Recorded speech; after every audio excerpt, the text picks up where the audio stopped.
Voici quelques trucs pour éliminer l'usinage avec FeatureCam. Donc, on voit ici présentement qu'on a un side et une boss. On va faire une simulation pour mieux comprendre l'usinage à vide, où est-ce qu'elle est située. Donc, si je fais une première simulation de mon side, donc il enlève le contour extérieur, c'est ce que je désire. Maintenant, il va faire sa finition. Et par la suite, il va faire son usinage pour sa bosse.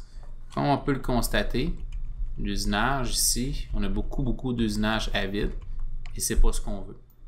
Présentement, la problématique, c'est que FeatureCam croit que la matière est toujours là. Donc, on va l'aider un petit peu. Ce qu'on va faire, c'est qu'on va aller dans la bosse. Puis, on va déterminer avec Stock Curve la courbe qui limite l'usinage. Donc, on va dire que la courbe 2 qu'on voit ici en rouge, c'est comme son nouveau brut. J'ai juste à cocher cette option ici, Use Curve, et cocher l'option Curve 2. Et je fais OK on Apply. Donc, on va redémarrer la simulation. On va aller plus rapidement cette fois-ci. Et on va constater qu'au lieu de rentrer à vide, il va rentrer à vide effectivement encore, mais à côté.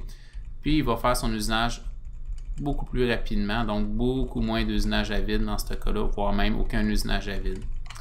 Ça, c'est une technique qu'on utilise qui est très bien, qui est quand même assez rapide. Dans certains cas, exemple en 5 axes entre autres, c'est pas toujours évident de limiter notre usinage avec une courbe.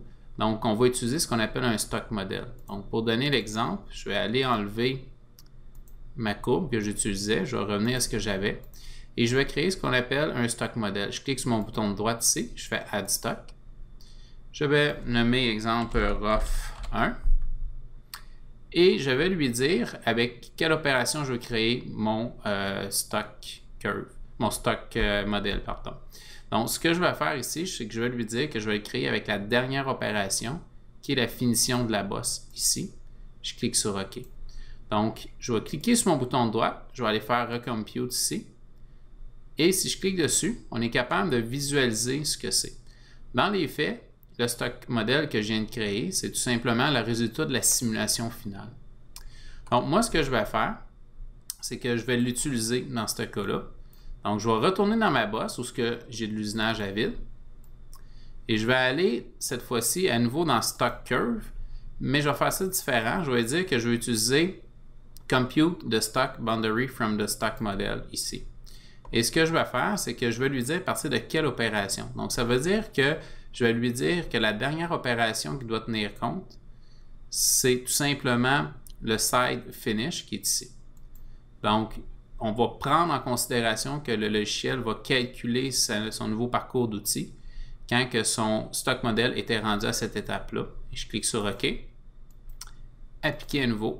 OK. Et je repars la simulation. Donc, si je refais ma simulation ici rapidement, donc on va faire la finition et maintenant on fait à nouveau le dégrossissage de la bosse. Donc, on peut constater qu'il n'y a pas d'usinage à vide dans ce cas-là parce qu'il se fie au stock model lorsqu'il était à l'étape finish du side 1 comme référence pour faire son usinage.